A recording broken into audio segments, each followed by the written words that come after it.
Kwenye biashara. Kwenye biashara. Sehemu gani hapo kwenye biashara? Hiki kilikuwa mle kwenye plon tunamweka hela.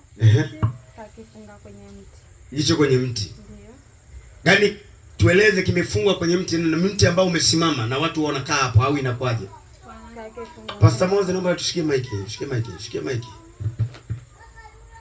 Mshikie mic vizuri. Kakifunga kwenye kona kwenye mti. Akifunga kwenye kona kwenye mti. Halafu watu hawaoni.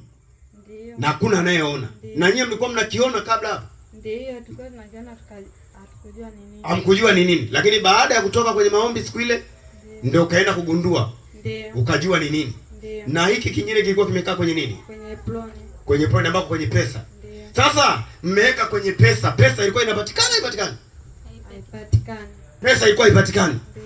Kabisa. Ndio. Lakini hicho kipo pale. Ndio. Na kinavuta pesa. Ni kinini hicho? Ile kinaoga mafuta. Nemtoa.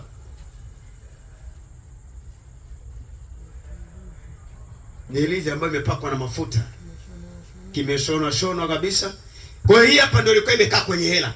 Kwenye nani draw ya hela. Ndio. Hii hela zipatikane. Lakini pesa hazipatikani. Ndio. Hichi kimefungwa kwenye mti. Ndio. Ambao ni mti uko nje. Ndio. Yaani ndani kuna mti. Ambao ndio umefunga lakini hakionekani. Ndio. Nyinyi mko mnakiona lakini mko hamjui ni nini. Ndio.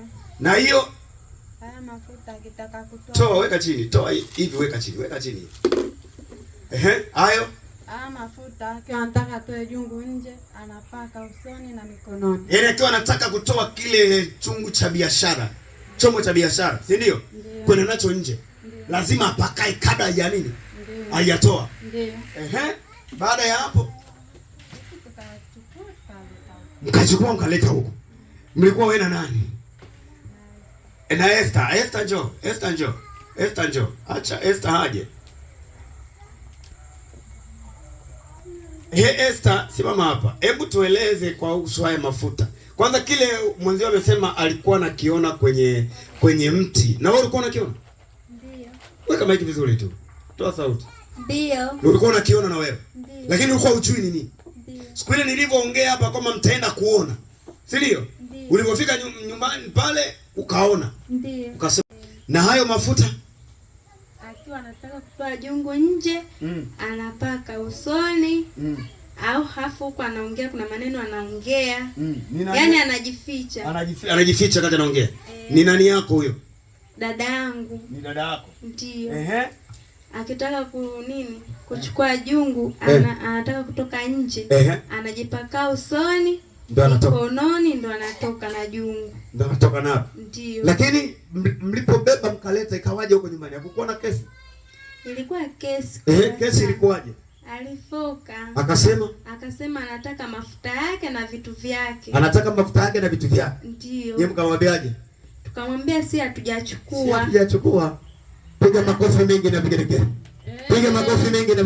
Angalia hatujachukua. Sasa asipoleta hivi vitu pale kwenye hiyo ofisi, pesa mnaiona muione? Tunaiona tena nyingi. Mnaiona. Lakini akileta hivyo vitu hamna pesa. Na wewe unasemaje? Toka tutoe hicho hela tunaiona. Mnaiona. Toka mmekitoa hicho ambacho kina cha kuingiza hela. Na hicho ambacho umeona kwenye mti. Ndio. Pesa zinaonekana. Lakini